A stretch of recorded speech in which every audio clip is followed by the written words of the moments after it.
Months had passed since the night Noah apologized in the rain, and although things were slowly mending between them, Emma still felt the weight of what had happened.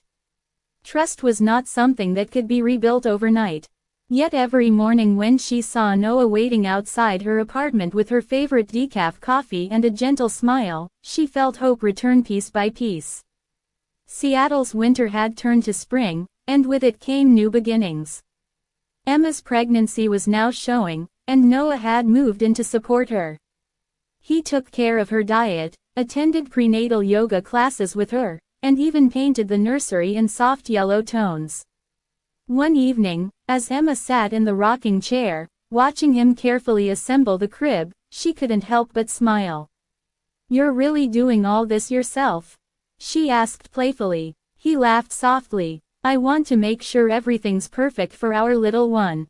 No shortcuts this time." His words carried meaning deeper than furniture.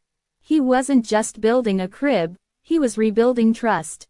Despite the progress, there were still moments when Emma's heart stung with memories of his doubt. She remembered how alone she felt the day he questioned her loyalty, and that pain lingered like a shadow. One afternoon, while she was at the doctor's appointment, she saw a familiar face in the waiting area. It was Tyler, the same friend Noah had used for the fake test. Emma froze for a second, unsure whether to approach him. Tyler noticed her and smiled nervously. "Hey, Emma, how are you?" "I'm okay," she replied politely.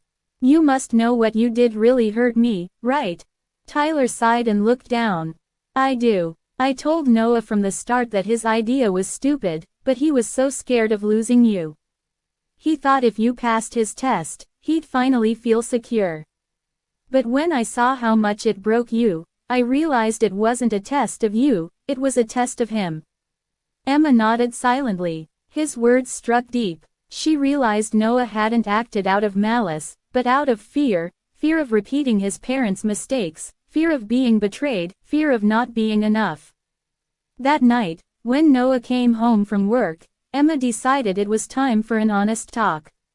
"Noah," she began softly, "I saw Tyler today." He looked startled. "You did? What did he say?" "He told me why you did what you did. I understand it now, but I want to make something clear. Love can't survive constant testing. You can't measure someone's heart like an experiment." Noah listened quietly, his expression filled with remorse. "You're right," he said. "I was so afraid that history would repeat itself. My dad always thought my mom would leave, and that fear made him push her away until she actually did. I guess I became just like him." Emma reached for his hand. "You're not your dad. You're better than that. You just have to believe it." He squeezed her hand gently. "I don't deserve your forgiveness, but I'll keep earning it every day." Over time, their relationship grew stronger than before. They attended couples counseling, learned how to communicate better, and slowly, the walls between them disappeared. Noah began writing her little notes every morning, words of appreciation and love that reminded Emma of the man she first fell for. "Can't wait to meet our baby," one note read. "And thank you for not giving up on me." The months flew by quickly. Emma's belly grew, and so did their excitement. Noah was more attentive than ever, reading parenting books, cooking her meals, and talking to the baby every night. On one peaceful night in late June, Emma felt a sudden sharp pain in her stomach. She gasped and clutched the couch arm. Noah rushed to her side, panic flashing across his face. "Is it time?" She nodded, breathing heavily. "I think so." They hurried to the hospital, their hands clasped tightly together. Hours later, the cries of a newborn filled the room. Noah's eyes glistened with tears as he looked at their baby girl. "She's perfect," he whispered, kissing Emma's forehead. It was a cold night in Boston, and the city lights shimmered like tiny stars scattered across the ground. Emily Carter, a 26-year-old interior designer, sat quietly by her apartment window, watching the rain fall. Her heart was heavy, her thoughts tangled. She had recently broken up with her longtime boyfriend, Liam Parker, after 5 years together. The reason wasn't betrayal or anger, it was distance and silence. Somewhere between career goals and late-night arguments, they lost the connection that once held them so close. Her best friend, Sophie, had been trying to cheer her up all week. "Emily, you can't just sit at home forever. Come with us to the company party tomorrow night," Sophie said over the phone, her voice full of excitement. "It's at the Grand Boston Hotel, everyone will be there. You need this." Emily hesitated but finally agreed. Maybe it was time to get out of her shell and breathe again. The next evening, Emily dressed in a simple blue dress, her hair tied in a low bun. She wasn't trying to impress anyone, she just wanted a break from her thoughts. The party was lively, the music soft, the laughter loud. Sophie introduced her to colleagues, and for a moment, Emily felt like she belonged again. She grabbed a glass of juice and walked to the balcony to get some air. While she stood there, she noticed a man sitting alone on a bench near the hotel garden. He looked lost, quietly staring at the city lights. Something about his stillness caught her attention. A few minutes later, the same man entered the hall. Their eyes met briefly, and Emily quickly looked away. Sophie, noticing her distraction, smiled. "That's Ryan Mitchell, the new project manager. Just moved here from Chicago." Emily didn't think much of it, but later that night, fate had other plans. When the party ended, heavy rain started pouring outside. Taxis were hard to find. Emily stood under the hotel canopy, shivering slightly. Ryan came over, holding an umbrella. "You look like you could use a ride. My car's parked nearby. I can drop you home if you're okay with that." Emily hesitated, then nodded politely. "Thank you. That's really kind." The ride was quiet, with only the sound of rain tapping against the car. Ryan spoke first. "Rough week?" he asked. Emily smiled faintly. "Something like that. Just trying to move on from a few things." They reached her apartment, and as she was about to step out, Ryan said softly, "I know this sounds strange, but you seem sad. Sometimes talking helps." Emily gave a small laugh. "And sometimes silence helps more." They both smiled. It was a small, warm moment. The next morning, Emily woke up with a pounding headache. Her phone buzzed. It was Sophie calling. "Where were you last night? I tried to call after you left the hotel." Emily frowned. "I came home and went straight to bed." Sophie paused. "No, you didn't. Ryan said you dropped your purse in his car. He came back to return it but couldn't reach you." Emily froze. She looked around and noticed her purse wasn't in her apartment.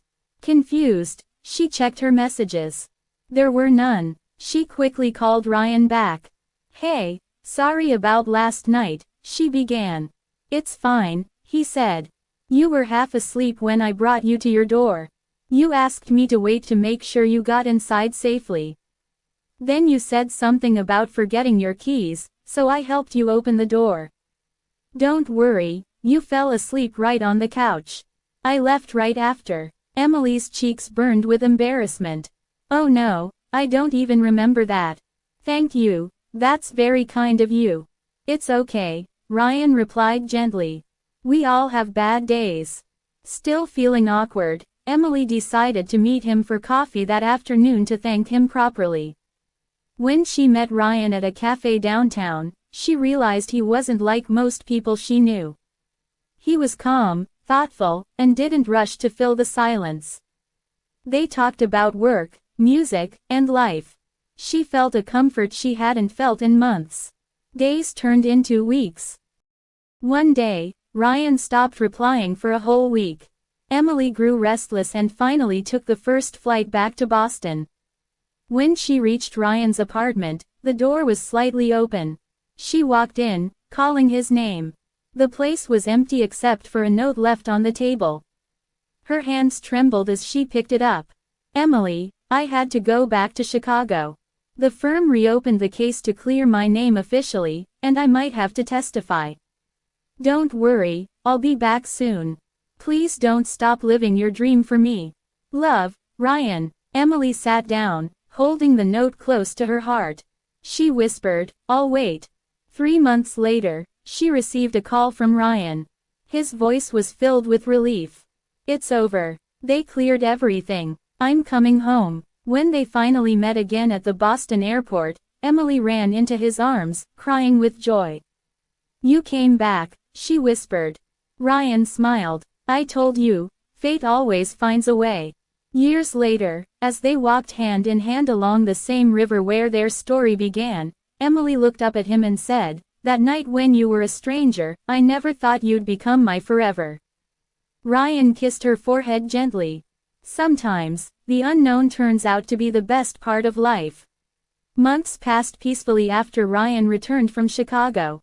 Emily and Ryan's bond grew even stronger, rooted in trust and deep affection. They decided to move into a small house near the seaside in Cape Cod, a quiet place where the sound of waves replaced the city noise that once surrounded them. Emily opened her own design studio, while Ryan started consulting for a new firm. Life was simple, calm, and full of small, beautiful moments. Every morning, they would have breakfast together on the porch, watching the sunrise paint the ocean in shades of gold. One rainy evening, just like the night they first met, Ryan surprised Emily with candles, flowers, and dinner by the window. "Do you remember this rain?" he asked, smiling softly. Emily laughed. "How could I forget? That's when you showed up with an umbrella and changed my life." Ryan took her hands in his. "You once told me you didn't believe in second chances. I did everything to prove you wrong." Emily's eyes glistened. "And you did." He knelt down and took out a small box.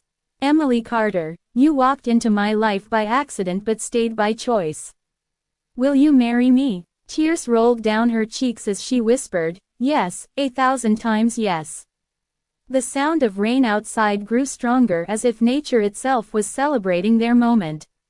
Months later, they were married in a small beach ceremony attended by Sophie and close friends. As Emily walked down the aisle in her simple white dress, she thought about how far they had come, from strangers to lovers, from doubt to destiny. After the ceremony, Sophie hugged Emily and said, "I told you one day you'd thank the rain." Emily laughed through tears. "You were right." As the sun set, Ryan and Emily stood hand in hand, watching the horizon. "Do you ever think about that first night?" Emily asked. "Every single day," Ryan said softly. "If that night hadn't happened, I would never have met you." She leaned on his shoulder. "It's funny, isn't it? The night that broke me also brought me the person who made me whole." Ryan smiled, tightening his arm around her. "That's what fate does. It breaks us only to rebuild us stronger." Years later, as they watched their little daughter run along the same beach, Emily felt her heart swell with gratitude. She whispered to herself, "He was once an unknown person, but now, he's my whole story."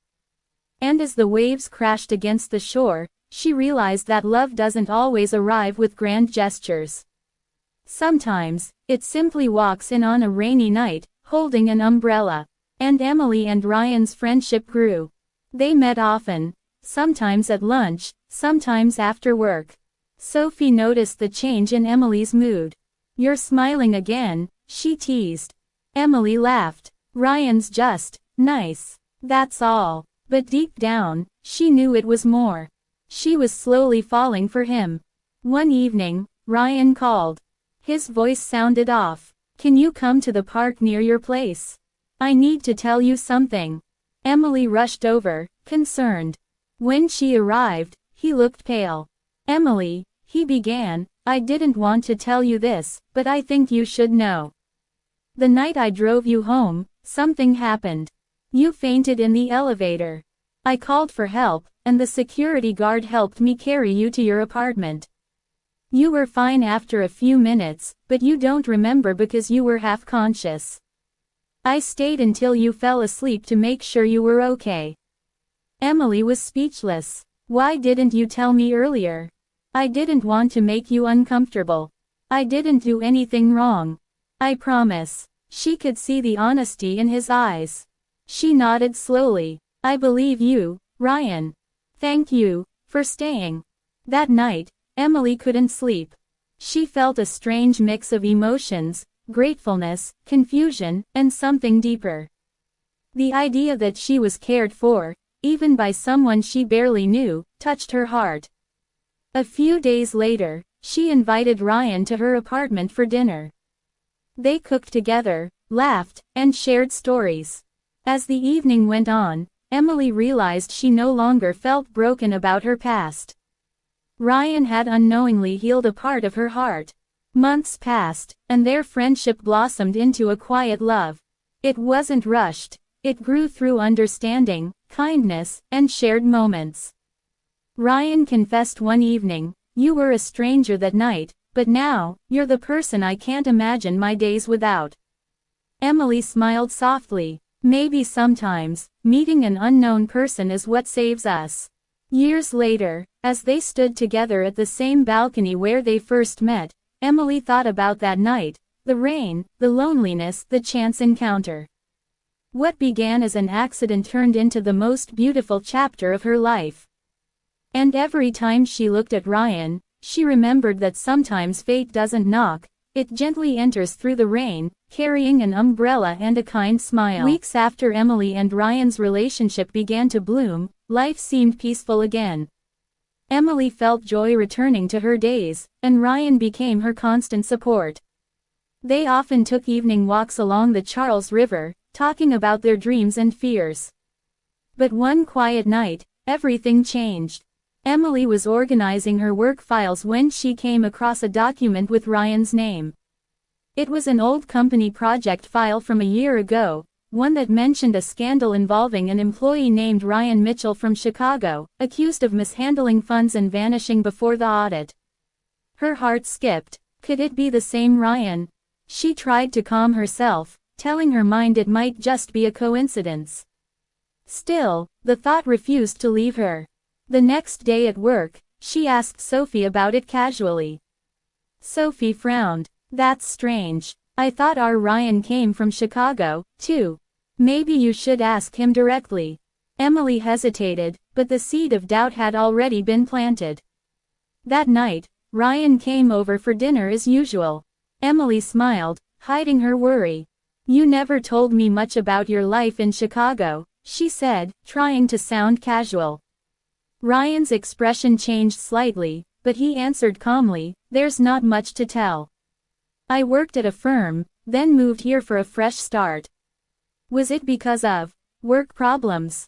she asked gently. Ryan looked up, his eyes meeting hers. "Who told you that?" "No one," Emily said quickly. "I just found an old file with your name in it." Ryan sighed and leaned back. "Emily, I knew this would come up someday. Yes, that file was about me. But the truth is, I was framed by my senior manager. I found out about their internal fraud, and before I could report it, they turned the blame on me. It ruined my career, so I left to start over here." Emily stared at him, her heart torn between belief and fear. "Why didn't you tell me before?" she whispered. "Because I didn't want my past to define me in your eyes," he said softly.